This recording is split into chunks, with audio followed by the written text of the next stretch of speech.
많고 물 맑은 경북 청송의 한 산촌마을. 우리 정원동 거기 없는 마을 나가세 고모 나갈지 모르고 인심까지 좋았던 이곳에 지난 3월 9일 밤 청천벽력 같은 일이 벌어졌습니다. 마을회관에 모여 주민들이 담소를 나누며 소주를 마시던 도중 현 이장 박 씨와 전 전 이장 허 씨가 쓰러진 겁니다.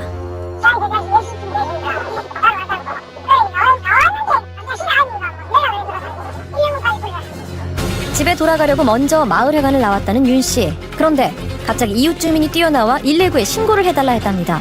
서둘러 신고를 한 뒤 회관 안으로 뛰어들어가 보니 이장 박 씨와 전 전 이장 허 씨가 입에 거품을 물고 쓰러져 있었다는데요.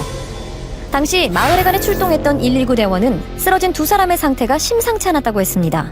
두 분 다 상태는 이제 비슷했는데 입에 이제 거품 물고 있었고 의식은 없었었고요.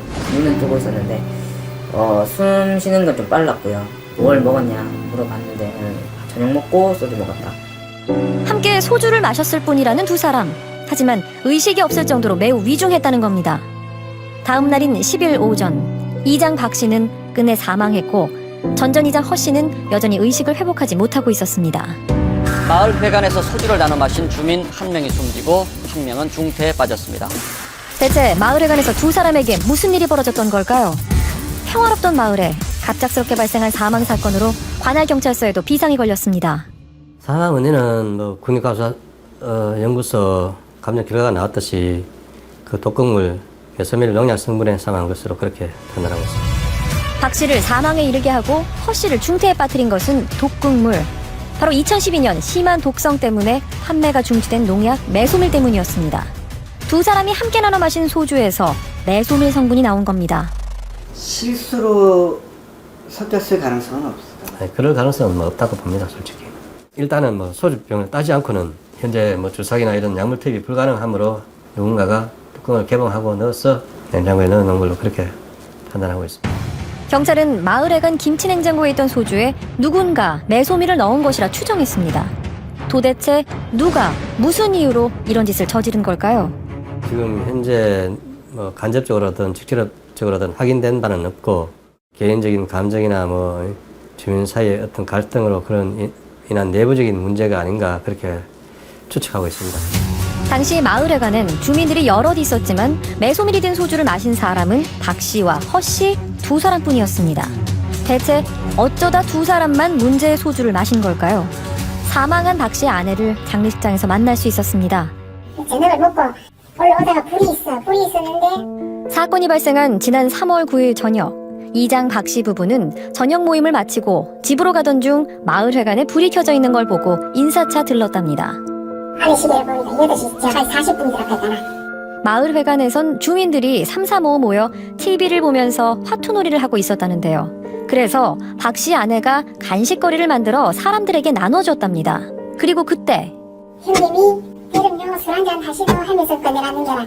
그리고 술이 한 병이 뜨면은 이제 우리 아저씨가 술을 따라왔단 말이야. 그 형님한테 따라오니까 술이 다 보였으니까 여름요 술이 없는데 그러니까 형수님 왜 술이 없어요 하면서 김치냉장고 가가지고 술을 이렇게 뜨고 형님 한잔 하시거든. 술이 모자라자 김치냉장고에서 메소밀이 든 소주를 가지고 온 사람이 사망한 박 씨랍니다. 그가 직접 소주를 꺼내오면서 전전이장 허 씨에게 먼저 술을 따라줬다는 겁니다. 그리고 술을 받은 허 씨가 박 씨에게 술을 따라주자 혼자 그 소주를 마셔버렸다는데요. 마시니까 막 병을 들고 있다 한 잔 더 해라 이래 했는데 그래 한 잔 더 먹으니까 이제 한 잔 마시겠지. 박 씨가 먼저 술잔을 비우고 난 뒤 허 씨가 곧바로 또다시 술잔을 채워줬답니다. 혹시 허 씨가 박 씨를 해치려고 계획적으로 술을 마시게 한 걸까요? 그런데 저쪽에서 막 잡으려고 하다가 그 형님이 있다고 막 이용감을 했더라고. 왜 감사해요. 소주를 나눠 드시고 두 분이서 동시에 동시에 맞은 거예요. 두 사람이 같이 문제의 소주를 한두 잔 마셨고 동시에 쓰러졌답니다. 만약 허 씨가 소주에 메소밀을 넣었다면 술을 마시지 않았을 겁니다. 그렇다면 도대체 누가 무슨 이유로 소주에 독극물 메소밀을 넣어 이런 참극을 불러온 걸까요? 그날 마을회관은 사람들이 많았답니다. 그런데 메소밀 농약이 든 소주를 마신 사람은 현 이장 박 씨와 전 전 이장 허 씨뿐이었는데요. 그중 박 씨는 다음 날 사망했고 허 씨는 의식불명으로 중태에 빠졌습니다. 경찰은 누군가 일부러 소주병에 매소미를 넣었다고 판단합니다. 대체 누가 그런 짓을 한 걸까요? 범인은 마을 사람들 다수를 대상으로 범죄를 계획한 걸까요? 아니면 박 씨와 허 씨를 노린 걸까요? 농약 소주 사건이 발생한 곳은 52가구가 살고 있는 작은 산촌 마을입니다. 사건 후 며칠이 지나도 범인의 윤곽이 드러나지 않았는데요.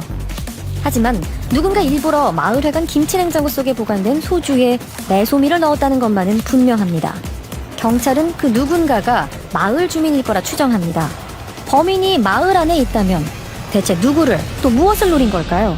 왜 하필 소주였을까요? 마을회관 냉장고에는 항상 소주가 있었나요? 앞전에는 없었는데 3월 7일 날에 농협 업무 보고가 있었어요. 우리 자치에서 맥주 한 상자, 소주 한 상자를 사건 발생 이틀 전 농협에서 주관하는 업무 보고가 있었답니다. 행사를 위해 이장 박 씨 부부가 소주와 맥주 한 박스씩을 사왔고 주민들 여럿이 많은 양의 술을 기증했다는데요.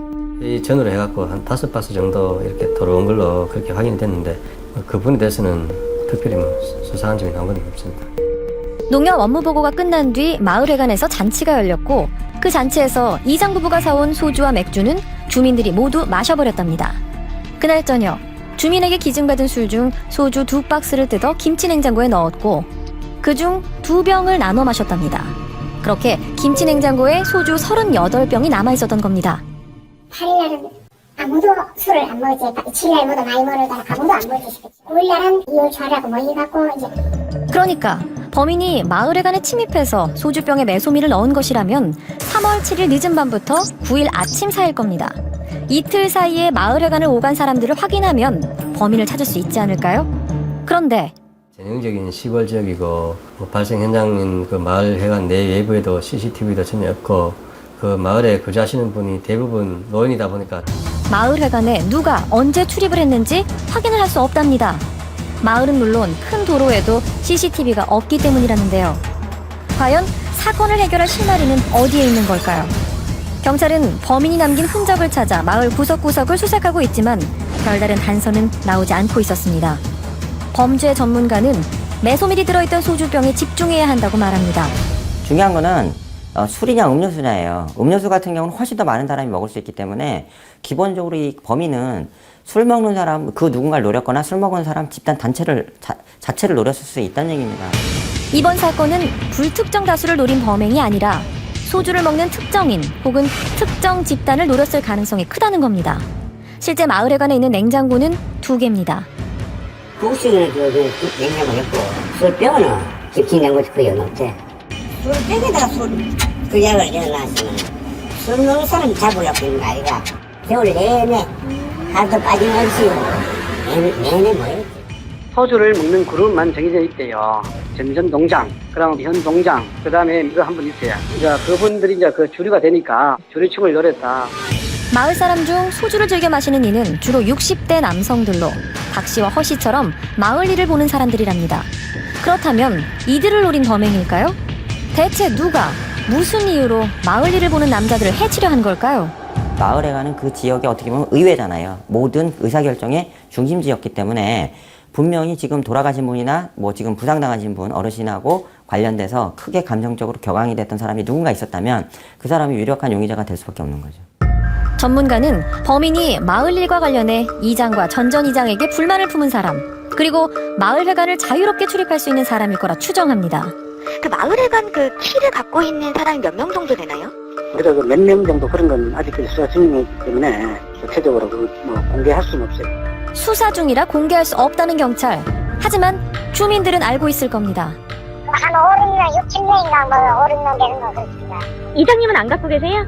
제가 갖고 있습니다. 누가 갖고 있어요, 그 열쇠는? 되었습니다. 주민들 역시 이번 사건과 관련해 이야기를 하지 않으려 합니다. 그 사이에 중환자실에 있던 피해자 허 씨가 의식을 회복했다는 소식이 들려왔습니다. 그라면 뭔가 알고 있지 않을까요? 하지만 그를 만나 이야기를 들을 수는 없었습니다. 의식을 회복했지만 사고의 충격 때문에 당시 상황이 기억나지 않고 대화조차 불가능한 상황이기 때문이었는데요. 어렵게 허 씨 가족들에게 마을 이야기를 들을 수 있었습니다. 두 분이 마을 사람 전체적으로 원하는 사람이 일도 없고 얘기 들으면 싸운 적도 없고 지금까지도 당신 동장 10년 해가 잘했다는 소리를 많이 들었고 그리고 박 씨는 지금 동장이 됐다는 자체는 동민들의 지지를 받았기 때문에 동장이 됐거든요. 두 사람 모두 이장을 하며 마을 일을 도맡아 했지만 주민들과 얼굴 한번 붉힌 적이 없답니다. 다만 3년을 했는데 또 자기가 또 한 번 더 하겠다 그랬다 그래요. 더 하겠다고 꼭 되겠다 그러고 나왔는데 마을 사람들이 이제 다른 채 3절 현 동장을 배시했지. 원래 매일 그 경로당에 오시던 분이 딱 낙선 이후는 사고 전날까지 한 번도 안 나왔지. 10년 동안 이장을 맡았던 허 씨의 뒤를 이어 김 씨가 3년 동안 이장 일을 한 뒤 계속하길 원했지만 마을 주민들이 김 씨 대신 사망한 박 씨를 이장으로 추천했답니다. 결국 선거까지 하게 됐고 김 씨가 낙선을 했다는데요. 주민들은 왜 김 씨 대신 박 씨를 이장으로 추천한 걸까요? 전 마을 이장님은 어떠신 분이세요? 몰라요. 그런 것도 모릅니다. 근데 왜 바뀌게 된 거예요? 몰라요. 모르지. 주민들은 이장 선거에 대해서도 말을 아낍니다. 이장이 그 이제 3년 만기가 돼라. 한 사람 없으면 또 하고 싶어 했는데 또 대상자가 나서나는 그래서 선거를 했잖아요. 그 선거 이후에 마을회관에서 전 이장님 보신 적 있으세요? 못 봤어. 안 나왔어요. 선거 그게 때려주는 그런 거 생각했거든요. 이장 선거에서 낙선한 뒤부터 몇 달 동안 전 이장 김 씨가 마을회관의 발길을 끊었답니다. 그가 이번 사건과 관련이 있는 건 아닐까요? 이장 선거에 갈등이 있었다는 얘기도 있고 그 부분도 확인 중에 있습니다. 우리가 그런 부분 다 염두에 두고 수사를 하고 있습니다. 앞서 우리와의 통화에서 김 씨는 마을회관 열쇠를 가지고 있다고 했는데요. 계세요? 계세요? 이장 선거에서 낙선한 뒤 마을회관 출입을 하지 않는다는 김 씨. 그를 직접 만나 그간의 얘기를 들어보고 싶었습니다. 한참을 기다린 끝에 어렵게 그를 만날 수 있었는데요. 안녕하세요. 네, 죄송합니다. 예. 전 이장님이시죠? 예. 이 사건에 대해서 뭐 해주실 말씀 예. 전혀 없으세요? 그 이장 선거 이후로 마을회관을 한 번도 안 나가셨다고 왜 안 나가시는 거예요? 그거는 제가 사장이길래 그거는 기사관에서 이야기하듯이 방송이라고 뭐 의심되시는 분은 없으세요? 그런 건 없습니다. 누구라도 뭐 반면 줄 수도 없고 누구라도 예측할 수도 없는데 네, 죄송합니다. 김 씨는 마을 사람들과 전혀 갈등이 없었다고 말합니다. 또한 이장 선거에 떨어졌다는 이유로 이번 사건의 용의자로 의심받는 것 같아 불쾌하다고 했습니다. 어느새 농약 소주 사건이 발생한 지 2주가 지났습니다. 하지만 경찰은 작은 단서조차 찾지 못했고 피해자 가족들은 사건이 미제로 남게 될까봐 걱정합니다. 우리보다 이거 마사도 앞으로 살아가는 일이 못합니다. 이등아 명백하게 이등간에 이 억울함을 풀어 좀 주세요. 사람이 죽었으니까 바라는 건 지금 내가 죽은 사람 앞에 내가 그 사람을 잡아다가 그거로 내가 CCTV 하나 없는 마을에서 범인의 정체를 확인하는 일은 쉽지 않아 보입니다. 주민들 대부분이 고령이라 사건 발생 전후의 행적을 기억하지 못합니다. 더군다나 이곳에 과수원을 하는 농가가 많아 판매가 이미 중지된 매소밀이 여전히 많이 사용되고 있습니다. 실제 경찰이 마을을 수색해 매소밀 농약 3병을 찾아냈지만 모두 개봉 흔적이 없어 사건과의 연관성을 찾지 못했는데요. 정말 이대로 사건이 미궁에 빠져버리는 건 아닐까요? 한 가지 분명한 건 모든 게 그 단서는 그 마을 안에 있다고 저는 판단하기 때문에 우리가 수사 역량이나 노력을 얼마만큼 하느냐에 따라 답을 찾을 수 있다고 저는 그렇게 확신합니다. 마을회관에 몰래 침입해 소주에 매소밀을 넣은 한 사람. 어쩌면 그는 자신의 범행이 끝끝내 꼬리가 잡히지 않을 거라 확신하고 있을지도 모릅니다. 범인에게 꼭 묻고 싶습니다. 가족 같았던 마을 주민들의 믿음이 깨지고 평생을 함께해온 이웃이 소중한 목숨을 잃는 것. 이것이 정말 당신이 원했던 결말이었는지 말입니다.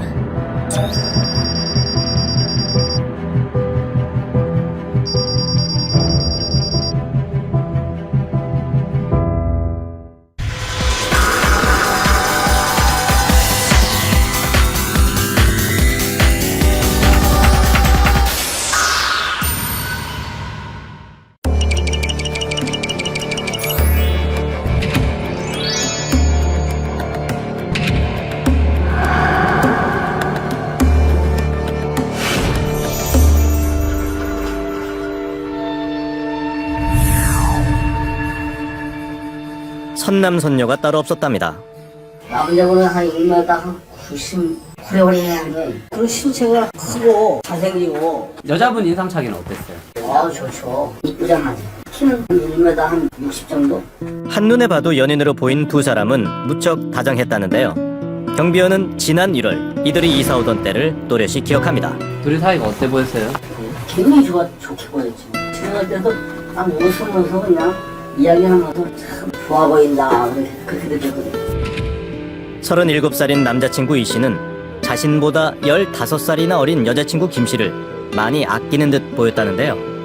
그러던 2월 중순경 혼자 밤늦게 나와서 담배를 엄청나게 피워 올라가더라고요. 2시부터 피기 시작하면 한 1시간 반, 2시간. 담배꽁 좋아해. 수북해. 며칠간이. 두 사람 사이에 무슨 문제가 생긴 것 같았답니다. 여자친구 김 씨가 통 보이지 않았다는 겁니다. 서로 힘든 일이 있나 그렇게 속으로만 생각하고 있었죠. 그런데 2월 15일 김 씨는 친언니에게 홍대에 왔다는 메시지를 보낸 뒤 흔적도 없이 사라졌습니다. 동생의 연락이 끊기자 친언니는 경찰에 실종 신고를 했는데요. 혹시라도 이게 좀 뭐 안 좋은 일이 있을 수 있다라는 이제 판단이 생겨서 CCTV 분석 작업을 시작했습니다. 경찰은 남자친구와 함께 살던 오피스텔 CCTV를 확인하던 중 이상한 점을 발견합니다. 2월 12일 자정 무렵 엘리베이터를 타고 18층에서 내린 두 사람. 그런데 이 장면을 끝으로 실종된 여자친구 김 씨의 모습을 전혀 찾을 수 없었던 겁니다. 들어가는 장면은 12일 날 00시 5분경에 포착이 됐습니다. 둘이 함께 들어가는 장면이 들어갔는데 그 이후에 모든 CCTV를 전부 다 확인을 했는데 미기가자가 나가는 장면은 저희들이 좀 확인할 수 없었습니다. 들어가는 장면만요? 예. 김 씨는 대체 어디로 사라진 걸까요? 언니에게 보낸 홍대에 왔다는 메시지는 어떻게 된 걸까요? 그런데 2월 14일 새벽 심상치 않은 소리를 들은 사람이 있습니다. 바로 옆집에 사는 외국인입니다. So somebody was making a lot of noise. I was kind of angry because it was like, why the hell would they be making so much noise late at night at like 1, 2 a.m. in the morning? Just like, yeah, like somebody moving out like carts or boxes. It sounded like somebody was moving. 14일 새벽 1시에서 2시 사이 손수레에 상자를 싣고 끌고 가는 소리가 요란하게 났다는 겁니다. CCTV를 확인한 결과 실제로 새벽 1시 25분 수레에 큰 종이 상자를 싣고 옮기는 사람이 있었습니다. 바로 남자친구 이 씨인데요. 꽤 무거운 듯 엘리베이터 턱에 걸려 수레를 놓치기까지 합니다. 상자가 떨어지지 않도록 무척 조심합니다. 이 커다란 종이 상자 안엔 대체 무엇이 들어있었던 걸까요? 이 씨를 의심한 경찰은 그를 불러 조사했습니다. 박스에 시프트한 게 뭐냐 했더니 본인은 그 컴퓨터 관련 업무를 한다. 그렇기 때문에 패전선 같은 것들이 상당히 많이 있어서 그거를 버리러 갔다. 이 씨는 안 쓰는 전선들을 상자에 담아 버렸을 뿐이라고 말했다는 겁니다. 그러면서 상자를 버린 장소까지 경찰에게 확인시켜줬다는데요. 그는 새벽에 버린 건 그날 이삿짐을 옮기면서 생긴 쓰레기들이라고 했습니다. 사무실에 있던 짐을 정리해 오피스텔로 가져왔다는 겁니다. 실제로 상자를 싣고 나가기 전 이 씨가 이삿짐을 옮기는 듯한 모습이 CCTV에 담겨 있었습니다. 게다가 그는 경찰 조사에 매우 협조적이었답니다. 본인 주거지에 대한 수색이라든지 또 혈흔 반응 이런 것들에 대해서 적극적으로 협조를 잘해줬고 또 그 이후에도 또 미기가자를 찾는데 적극적으로 협조를 해서 찾도록 하겠다 해서 연락의 끈은 지속적으로 갖고 있었습니다. 때문에 이 씨는 참고인으로만 조사를 받았다는 겁니다. 그렇게 두 차례에 걸쳐 참고인 조사를 받은 뒤 이 씨는 돌연 잠적해버립니다. 이로써 그는 참고인에서 살인 용의자로 바뀌게 되는데요. 경기도 안양에서 20대 여성이 한 달째 실종돼 경찰이 잠적한 동거남을 추적하고 있습니다. 보름 뒤 경찰은 잠적한 이 씨의 행방을 찾아냅니다. 바로 대구의 한 찜질방이었는데요. 이 씨를 체포한 형사들은 그의 태도에 놀랐다고 말합니다.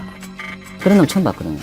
보통 보면 아니 말을 안 하거나 근데 묻지 마세요 이렇게 해야 되는데 그냥 웃으면서 나 이거 바람 쐬러 왔는데 왜 경찰관 나를 찾냐. 저도 놀랬죠. 너무 놀랬죠. 뭐 연락 좀 안 된 게 죄냐고. 그래서 황당했죠. 저도. 느닷없이 체포 작전을 겪은 찜질방 사장 역시 이 씨의 행동이 황당했다는데요.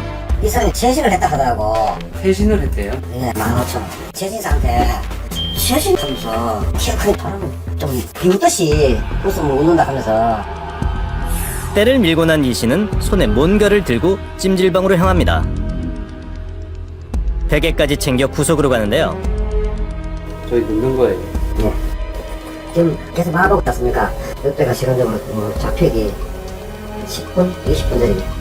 체포되기 직전까지 만화책을 읽었다는 겁니다. 도주를 하면서 때를 밀고 만화책까지 본 이 씨. 어떻게 이렇게 태어날 수 있을까요? 살인 용의자로 체포된 이 씨. 그는 여자친구 김 씨의 행방에 대해 뭐라고 말을 할까요? 왜 단속하셨어요? 한 가지만 여쭤볼게요. 박스 안에는 뭐가 들어있었나요? 그가 오피스텔에서 싣고 나온 종이 상자엔 과연 무엇이 들어있었던 걸까요? 지난 2월 12일 새벽 이 씨와 함께 오피스텔에 들어간 여자친구 김 씨. 그날 이후 김 씨는 감쪽같이 사라졌습니다. 이상한 점은 그로부터 3일 뒤 김 씨가 친언니에게 홍대에 있다는 메시지를 보냈다는 겁니다. 오피스텔에서 나온 적이 없는 김 씨가 어떻게 홍대로 가 문자를 보낼 수 있는 걸까요? 참고인 조사를 받다가 잠적한 남자친구 이 씨는 보름 만에 경찰에 체포됐고 그 다음 날 자신이 여자친구를 살해했다고 자백했습니다. 이 씨는 여자친구 김 씨를 언제 무슨 이유로 살해한 걸까요? 그리고 김 씨의 시신은 어디에 있는 걸까요? 지난 2월 15일 홍대에서 실종된 것으로 알려졌던 20대 여성 김 씨. 수사 결과 그녀는 이틀 전인 2월 13일 오피스텔에서 남자친구인 이 씨에게 살해당한 것으로 드러났습니다.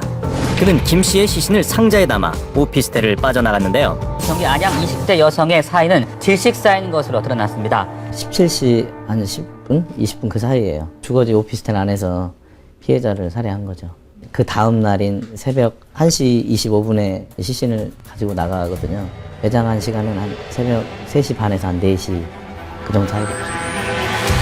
이 씨는 2월 14일 새벽 오피스텔에서 약 10km 떨어진 광명시의 한 공터에 여자친구의 시신을 안매장한 후 그 위에 시멘트를 덮어 범행을 은폐하려고 했습니다. 바로 그날을 기억하는 인근 주민을 만날 수 있었습니다. 20살 마차 고객이야. 이 개가 밤새 짖었어. 아, 그래요? 예. 그래가지고 이 개가 짖는 방향 이쪽을 보고 짖었어, 이쪽을. 아, 이쪽을 보고? 여기를 보고. 근데 여기 뭐, 이거 싶어, 거기 아프다 안 보이지, 밤이니까. 새벽 시간은? 새벽 3, 4시경이 저게. 이 강아지는 무엇을 목격한 걸까요? 이만큼 봤던데 뭐 이만큼. 깊이는 못 파고. 흙으로 살짝 덮을 정도? 그 위에 시멘트 발랐다니까요. 매일같이 드나드는 일터가 끔찍한 살인사건의 현장이 될 줄은 상상조차 못했답니다. 그 당시 저기에서 막 차대고 막 그랬었는데 진짜 그 밑에 시신이 있었다는 게 섬뜩하죠. 심지어 시신이 안매장된 곳은 음식점 주차장 입구로 사람과 차가 수시로 드나드는 곳인데요. 쉽게 이해되지 않습니다. 이 씨는 왜 시신을 은닉하기 쉬운 으슥한 장소가 아니라 사람들 눈에 잘 띄는 도로 옆 주차장 입구에 시신을 안매장한 걸까요? 야산에 안매장을 할 가능성이 많은데도 불구하고 길 옆에 붙어 있는 이 주차장 공터에다가 이제 그 안매장을 했단 말이죠. 거꾸로 생각하면 오히려 이런 장소가 경찰로부터 아니면 일반 주민들로부터 쉽게 은폐할 수 있는 장소로 오히려 선택했을 가능성이 있다는 것을 볼 때 범인의 용의 주도함이나 진영적인 교란 면들을 이 안매장 장소를 통해서도 추정해 볼 수 있을 것 같습니다. 허를 찌르는 지능적인 방법으로 시신을 안매장한 이 씨. 그는 대체 어떤 사람일까요? 수소문 끝에 그가 다녔다는 대학을 찾아갔습니다. 그곳에서 이 씨에 관한 얘기를 들을 수 있었는데요. 경호학과 학교인데 경호학과 들어올 애는 기본적으로 무술 유도자로 들어오는 거죠. 무술 유단자들이 들어오는 학과였어요. 그렇죠. 경호학과는 슬프게 했거든요. 박사장님이 됐다니까. 박사장님이 됐다면 머리를 이렇게 우리로 지금 A급으로 볼 수 있는 거지. 우수한 무술 실력으로 졸업 후엔 육군 장교가 됐다는 겁니다. 그러나 불명예스러운 일로 전역한 이 씨는 그 후 인터넷 광고 대행 업체를 운영했다는데요. 그러다 작년 7월 채팅을 통해 만난 김 씨와 연인 관계로 발전했습니다. 영원할 것 같았던 두 사람의 만남. 하지만 어느 순간부터 다툼이 잦아졌다고 하는데요. 말다툼을 자주 했다는 얘기는 들었거든요. 동생이 강아지를 좋아해서 얘는 강아지를 사와서 키웠다고 들었거든요. 강아지한테 뭐 욕을 조른다거나 강아지를 던진다거나 그런 얘기는 들었어요. 이 씨가 강아지를 괴롭히며 학대했고 이 일로 여자친구 김 씨와 싸웠다는 겁니다. 옆집에 사는 외국인은 이 소리를 직접 들었다고 했습니다. Midnight or 1 a.m. like shouting and crying like, and he sounded really angry. Or something like that maybe. Like I sent a message to my friend because I called my friend up to check what she thinks I should do, whether I should check on the door or call the police or just leave it alone. 옆집에서 들리는 다툼이 심상치 않았다는 겁니다. 이 씨는 말다툼을 하던 중 우발적으로 김 씨를 살해했다고 진술했습니다. 혐의다 인정하십니까? 미안합니다. 왜 죽였어요? 잘못했습니다. 우발적인 범행을 후회하는 듯한 이 씨. 하지만 그를 처음 체포한 형사의 얘기는 조금 다릅니다. 사람을 죽여놓고 반성이라든가 그런 느낌 전혀 없었어요. 정말 태연하게. 사이코패스 같았어요, 정말. 너무 웃으면서 커피 달라 그러고 농담 따먹게 하고. 지금 조사받으면서 눈물 흘렸죠, 언제? 반성 안 하는 것 같았어요. 현장 검증에서 이 씨는 범행을 재현하면서 피해자에 대한 미안함에 눈물까지 보였습니다. 그러나 그는 체포되기 전 때를 밀고 만화책을 재미있게 읽고 있었습니다. 살인을 저지른 뒤 초조한 기색을 찾아볼 수 없었던 이 씨의 태도를 어떻게 해석해야 할까요? 그의 진짜 얼굴은 대체 뭘까요? 우린 이 씨가 여자친구를 살해한 13일 오후 5시경부터 다음 날인 14일 새벽 1시 25분 시신이 든 종이상자를 싣고 나갈 때까지 약 8시간의 행적을 알아보기로 했습니다. 그런데 오피스텔 주변의 한 문방구에서 뜻밖의 이야기를 들을 수 있었는데요. 키가 컸나 싶은데 멀쩡하게 잘생겼던 것 같은데 들어오시더니만 뭐 이거 뽁뽁이를 찾았어요. 뽁뽁이요? 네. 얼마냐고 물어보길래 저는 비싸다. 뭐 할 거냐고 여쭤봤는데 정확히 대답을 안 하는 것 같아요. 사람이 당황했다거나 이런 건 안 그런 보였어요. 건 없었어요. 덤덤한 분 같았어요. 덤덤한 편이요. 네. 이 에어캡은 안매장 상태로 발견된 김 씨의 시신을 싸고 있었습니다. 더 놀라운 것은 저녁 몇 시? 6시 19분이죠. 8시 19분? 이 씨는 여자친구를 살해한 지 1시간여 만에 문방구에서 에어캡을 산 겁니다. 게다가 살해하고 한 1시간 정도 지나서 집에서 나와가지고 친구를 만나요. 친구를 만나서 표천역 앞에 식당에서 식사를 하고 근처 당구장에 가서 당구를 치는데 이 씨가 먼저 친구에게 연락해 같이 밥을 먹고 당구까지 쳤다는 겁니다. 이 모든 행동은 자신의 알리바이를 만들기 위해서였습니다. 심지어 김 씨를 살해한 당일 이삿짐을 옮기는 모습을 CCTV에 노출시키며 종이상자 속에 폐 전선이 들어있었다는 걸 믿게 했는데요. 이렇게 치밀하게 계산된 행동은 오피스텔에 설치된 180여 대의 CCTV를 무용지물로 만들었습니다. CCTV에 의해서 찍힌다라고 하는 사실을 이미 인지하고 있었다는 거죠. 시신을 꺼낸다든지 하는 그런 상황에서 과연 어떤 식으로 경찰에 대응을 할 것인가. 초범이라고 한다면 사람을 살해하고 난 이후에 당황하고 현장에서 도주를 하거나 뭐 이제 이런 식으로 나오는 경우가 일반적이죠. 이번 사건 같은 경우는 일반적이지는 않아요. 이 씨의 용의 주도함은 이것이 끝이 아니었습니다. 살해하고 나서 단순 가출인 것처럼 이제 꾸미려고 노력을 했던 것 같아요. 그래서 언니나 그 다음에 친구한테 이제 카카오톡 문자가 오면 답장을 해줍니다. 이렇게 자기 알리바이를 만들려고 노력했던 것 같아요. 여자친구를 살해한 지 이틀 뒤 이 씨는 그녀의 휴대폰으로 언니에게 홍대에 왔다는 문자를 보낸 뒤 홍대 인근에 휴대폰을 버렸습니다. 김 씨가 실종된 것처럼 위장한 겁니다. 범행을 저지르고 난 이후에는 본인이 생각했을 때는 이 상황에서 자기가 빠져나갈 수 있는 모든 가능한 방법들을 다 강구를 했다는 거죠. 경찰이 수사망을 피하기 위해서는 내가 어떤 식으로 조치해야 되겠느냐라고 고민을 하는 것이 굉장히 짧고 거기에 대해서는 바로 필요한 어떤 행동들을 취했다. 이런 등등은 그건 대단히 계획적이라는 거죠.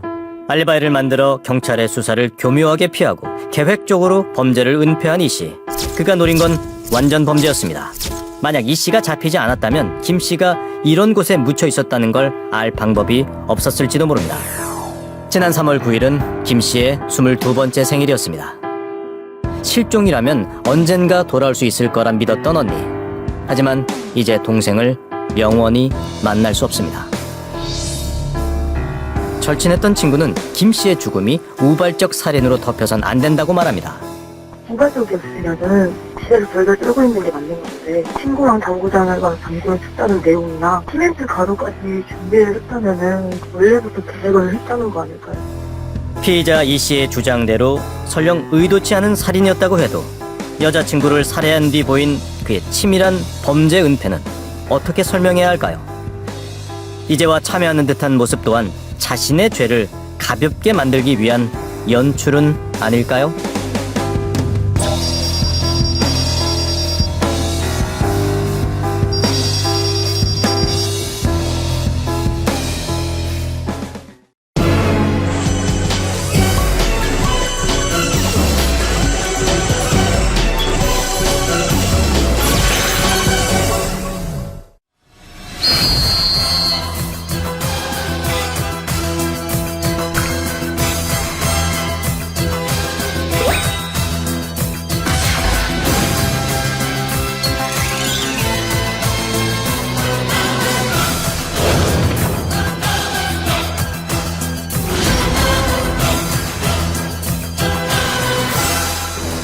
충청남도 예산의 조용한 시골 마을 장신리.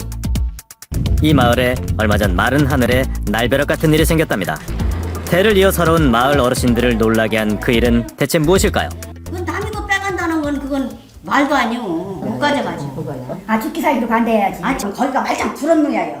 들어놓아서 묵법하게 끌어안고 해야지. 그 동네 사람 다 가서 거기 가지 지켜시야요. 누군가 마을의 소중한 보물을 탐내 자꾸 뺏어가려고 한다는 겁니다. 직접 보여주겠다며 어르신들이 길을 나섰는데요. 저 미륵바위. 어디? 저 미륵바위야. 미륵바위 네, 저기. 예, 미륵바위. 바로 마을 한가운데 서 있는 미륵바위랍니다. 할머니의 할머니, 또 그 할머니들까지 무시로 찾아와 소원을 빌고 기도하던 수백 년 넘은 바위라는데요. 꽃 같던 새색시가 할머니가 되기까지 동고동락을 해온 마을의 보물이라는 겁니다. 바위 앞면에 새겨진 부처님은 미래의 중생을 구제해준다는 미륵불의 모습을 하고 있습니다. 아이 동네 부하게 다 좋은 일만 있게 해달라고 소원 불리. 간절한 마음으로 소원을 빌면 미륵불이 영험하게도 그 소원을 들어준다는데요. 이분이 딸만 낳고 여기다 돌 얹어서 아들 낳았어. 그러세요? 예. 딸만 조용 내 낳고서 아들을 못 낳아서 아주 한이 돼 갖고서 나의 자신 양반들 여기다가 미륵바위다 돌을 얹어 놓으면은 아들 낳는다고 거기다 좀 올려보라고 하더라고요. 여기 있잖아요. 여기 봐요. 자 뜨거지. 여기 소원 좀 준비해 달라고. 아, 저 위에 미륵바위에 돌멩이를 올린 뒤 소원대로 아들을 낳았답니다. 마을 사람들의 소원이 차곡차곡 쌓여있는 미륵바위.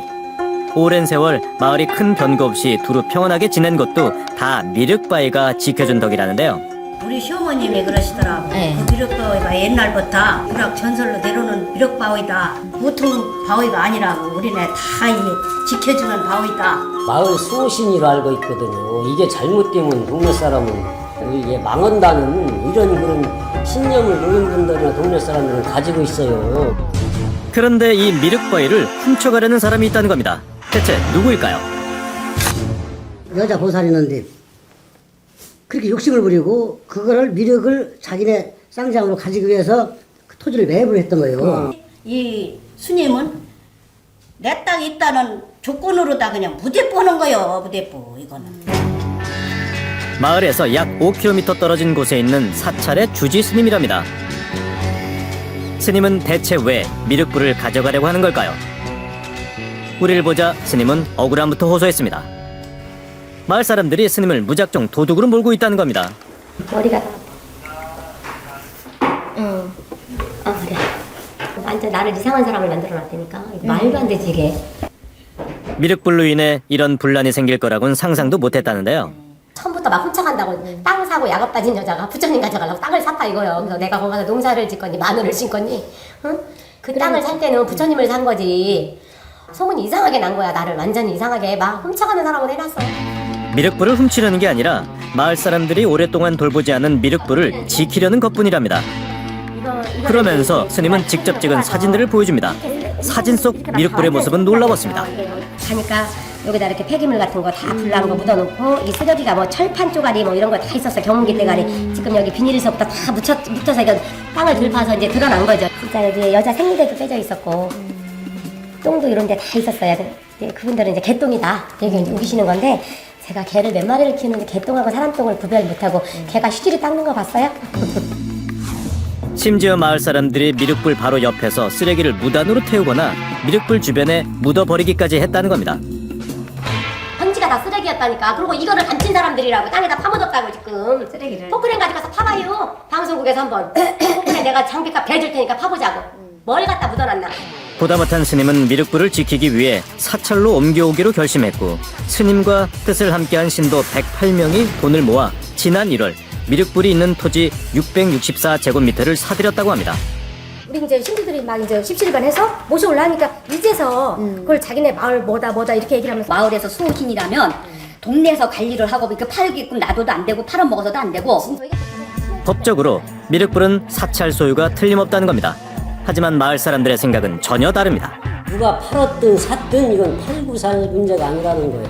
땅만 자기 땅이지 부처님은 아니지. 우리 마을 거지 뭐. 동네 사람을 다 무시하고 자기 땅에가 있으니까 가져간다고 무대보. 이거는 아니지. 수백 년 동안 장신리 마을을 지켜온 수호신이라는 미륵불. 그런데 이 미륵불이 새겨진 바위 때문에 마을과 주지 스님이 전쟁 아닌 전쟁을 치르고 있습니다. 조상 대대로 내려온 미륵불은 개인의 소유가 될 수 없다는 마을 사람들의 주장과 법적으로는 사찰의 재산이므로 사찰로 옮겨가겠다는 스님의 주장이 팽팽하게 맞서고 있는데요. 과연 이 미륵불이 있어야 할 곳은 어디일까요? 그리고 이 싸움은 어떻게 해야 끝날 수 있는 걸까요? 오랫동안 마을의 평화를 지켜줬던 미륵불은 이제 갈등의 불씨가 됐습니다. 대체 이 미륵불이 무엇이기에 마을 사람들과 스님 사이에 다툼이 벌어진 걸까요? 장신리 미륵바위에 대해 자세히 알아보기 위해 전문가에게 도움을 청했습니다. 오늘은 다행스럽게도 눈이 좀 와갖고 글씨의 흔적을 좀 찾을 수 있을 것 같습니다. 보면 예를 들면 육안으론 희미하게 보였던 글자들이 눈 속에서 드러납니다. 이쪽도 다 글자거든요. 이 글자들을 통해 미륵불에 대한 중요한 정보를 알 수 있다는데요. 마이불에 대해서 이제 성화 원년이 있다 그런 이제 보고가 돼 있고요. 성화 원년 이제 1465년, 세조 11년에 만들었다고 하는 연대를 확실히 갖고 있기 때문에 15세기 중반기에 미술의 흐름, 문화의 흐름은 어떤 건지 정확하게 보여줄 수 있는 그런 작품이 됩니다. 지방유형문화재 이상으로 지정해도 전혀 손색이 없을 것 같습니다. 하지만 이 미륵불은 문화재로 지정돼 있지 않아 원형을 그대로 보존해야 한다는 문화재보호법의 적용을 받지 않은 상태입니다. 그 사이 마을과 스님 간의 싸움이 일어난 겁니다. 그 미친 날인가 와가지고 이걸 장비를 대서 팔아온 거예요. 크레인 장비가 와 있더라고. 마을 사람들은 어느 날 갑자기 스님이 나타나 미륵불을 가져가려고 했답니다. 주민이 모두 나서 몸으로 막아냈다는데요. 동네가 일절로 다 나가. 일절 다 나가서 못 판다겠죠. 다 나가서 그럼. 하지만 안도의 한숨도 잠시 스님은 또다시 미륵불을 가져가려고 했고 불안해진 마을 사람들은 급기야 미륵불 앞에서 교대로 포초를 서기까지 했답니다. 4명, 5명씩 맨날 가서 포추 섰어요. 아줌마, 아까 그 아줌마들이 다 종을 짜가지고, 응? 그 추운 데 가서 막 포추 쓰고 있는 거예요. 이걸 지키려고. 응? 목까지 이렇게 막아놓은 거예요, 이게.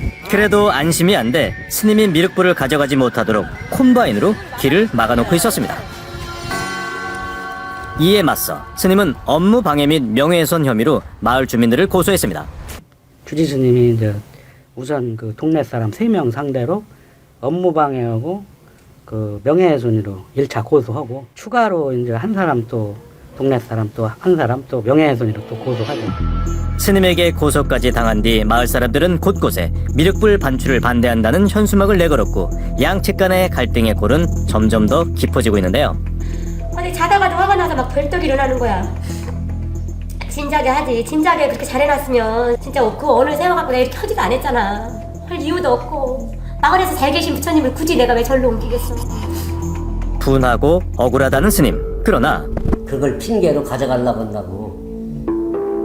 우리가 생각하기에는. 거짓말하면 안 되지. 거기가 어디라도 거기 가서 소변을 보고. 잘 소변을 왔다는 거 자기가 보자는 인상 절대 그런 소리 할 필요가 없어. 그렇지 않을 경우가 절대 거짓말이야.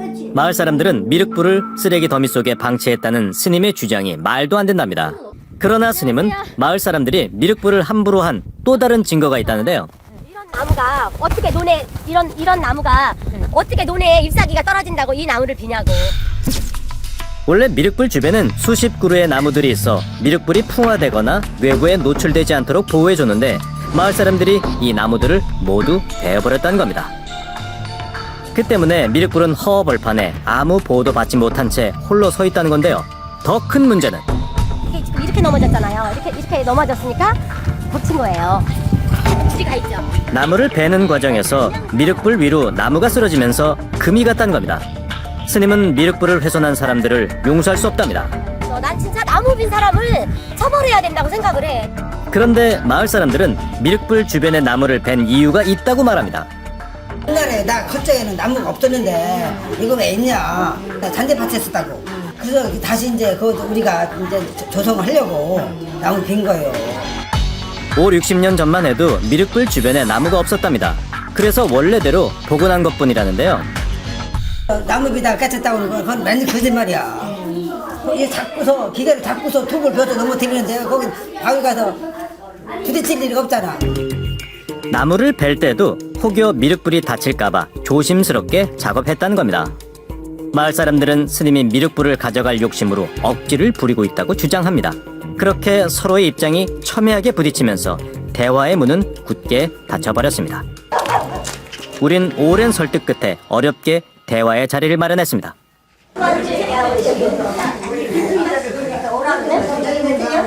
절대 가져라 생각을 하지 마시고 보시라는 생각을 못한다고 이거. 거기서 그냥 계셔야지. 스님이 저 미륵불중을 모셔간다 하면 나 기본으로는 자식 하나 잃는 마음이야. 솔직히 얘기지. 그런 내급이니까 좋게 좀 모시는 자리에 그냥 계시게 했으면 좋겠어. 심리학적으로 이렇게 아끼시지. 쓰레기도 버리지 마시고.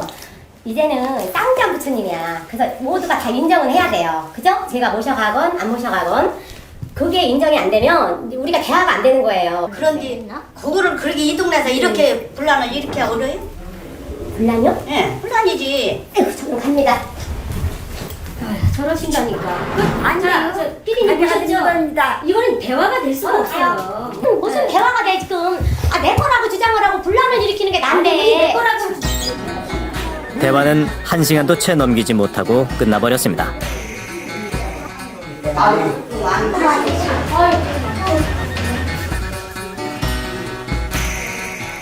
스님은 답답한 마음에 변호사까지 선임했다고 합니다. 이 마애불이 있는 그 선돌 그 자체는 그 저희 스님의 소유인 게 분명하고 지금은 전혀 문화재로 지정된 바가 없어서 그 마애불이 있는 그 선돌 자체는 일반 우리 법률적으로 동산하고 똑같은 것입니다. 그래서 그 충분히 사고 팔 수 있는 물건이고 어떤 면으로 보더라도 그 소유권이 우리에게 있다는 건 너무도 명백합니다. 미륵불은 현재 지정 문화재가 아니기 때문에 사고 팔 수 있는 재산이며 법적으로 스님에게 소유권이 있다는 겁니다. 그러나 문화재 전문가의 의견은 다릅니다. 미륵불의 문화재적 가치에 주목해야 한다는 겁니다. 일단 그 문화재라는 거는 현장에서 옮겨지게 됐다는 그 생명력을 잃게 되는 거죠. 거기에 그 자체가 만들어진 목적과 이유가 있는데 그 문화재가 만들어진 목적과 이유를 훼손하게 되는 거죠. 문화재를 이전한다는 거예요. 어떻게 하는 것이 진정 미륵불을 위하는 길일까요? 전문가는 미륵불이 사찰이 아니라 마을 한가운데에 세워진 이유가 있다고 말합니다. 근데 이걸 처음 만드신 분들 마음을 생각하시면 이건 기뢰 부처로 제대로 대접을 받으셔야 되거든요. 그 부처님을 위하는 길은 그 자리에서 지켜주시고 그 자리가 잘 관리되도록 노력을 하시는 게. 과연 꽁꽁 얼어붙었던 마음이 녹을 수 있을까요? 그로부터 열흘 뒤 다시 대화의 자리가 열렸습니다. 보셨어요? 이장님 진짜 싫어했는데. 왜 싫어하려고 그래요? 따로 앉아서 안 돼. 난 스님 그 전에 좋아했는데 굉장히. 솔직히 그런 소리 하지 마. 조금 늙었어. 어색한 공기를 깨기 위해 예산군청 문화재팀이 나섰습니다. 궁극적인 목적은 같다고 봐야 되잖아요. 어쨌든 그걸 잘 보존 관리하겠다는 그런 입장이시잖아. 진짜 진짜. 그게 우리 세간에 별로 주목을 못 받았던 그런 상황들이잖아요. 문화재로 지정도 안 된 상황이었고 그렇기 때문에 우리 스님이 그거를 좀 깨우쳐 주신 거야. 옮기는 쪽보다는 존치 놓고 좋은 방안을 이렇게 우리 머리를 맞대고서 한번 방안을 찾아봤으면 좋겠어요. 스님, 어떠셔? 나 우리가 어떻게 말을 하다 보면 중생들은 잘 할 줄 모르고 성질나면 욱해서 이제 이런저런 얘기 나올 겁니다. 그래서 내가 정식적으로 사와 드릴게요. 그럼 이해 좀 스님보다 해주시고 더 똑똑한 그래서. 중생들이었는데 뭐. 다음에는 내가 모시고 갈게. 이장님한테 허락 받을게. 네, 그래요. 그렇게. 그러면 나도 우리 동네도 전화할게, 이장님한테. 그 저기 콤바인 치고 그 프랭카드 걸린 거 뗄게요. 예. 내가 남자가 먼저 해야 스님 손 잡으니까 좋네. 드디어 화해의 악수를 나눕니다. 거기서 그리고 앞으로는 어떻게 하실 계획이세요? 우선 시주자들한테 당장 부처님 못 갖고 온 거를 설명을 해야지 뭐. 그럼 마을과 충분한 협의 후에 결정하실 거예요? 그건 약속해 주시는 거예요? 며칠 뒤 우린 다시 마을을 찾아가 봤습니다. 과연 약속이 지켜졌을까요? 심한데. 미륵불 앞을 막아놨던 콤바인이 사라졌습니다. 거리 곳곳에 걸려있던 현수막 역시 모두 깨끗하게 치워졌는데요. 마을과 스님 모두 한 걸음씩 물러섰지만 언젠가 또다시 갈등의 불씨가 되살아날지도 모릅니다. 그러나 이번 일로 마을 사람들이 깊이 깨달은 것이 있답니다. 그 미륵에 대한 뭔가를 지키고 좀 의하고 해야 될 거를 좀 소홀히 하지 않았나 좀 이런 마음이 드네요. 옛날에 노인네들은 참 선왕이나 저런 미륵불림이나 열심히 모셨는데 젊은 사람이 지금 시대에 그런 거 알아요. 그렇게 한동안 수월했던 건 사실이요. 한편으로 생각하면 또 고맙다고도 생각해야지. 늘 그 자리에 있어서 잊고 있었던 미륵불의 소중함을 마을 사람들은 새삼 깨닫게 됐답니다. 수백 년 동안 꿋꿋하게 마을을 지켜준 미륵불처럼 그 마음을 오래도록 지켜나갔으면 좋겠습니다.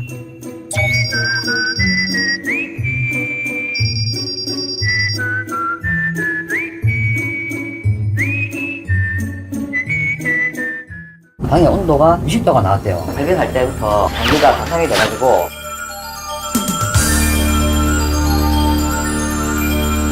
와이프가 자기를 죽이려고 한다. 살해의 증거가 있지 않을까?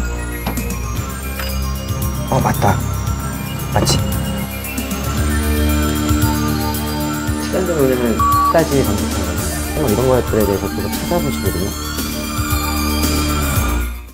이 프로그램에 도움을 주신 분들께는 국민 원터치 텐트 패스트 캠프에서 백화점 상품권을, 납작당면의 새로운 맛 화미랑면에서 백화점 상품권을, 아웃소싱 글로벌 리더 맨파워 코리아에서 백화점 상품권을, 나세렛 대학교에서 백화점 상품권을, ICT 폴리텍 대학에서 백화점 상품권을 드립니다.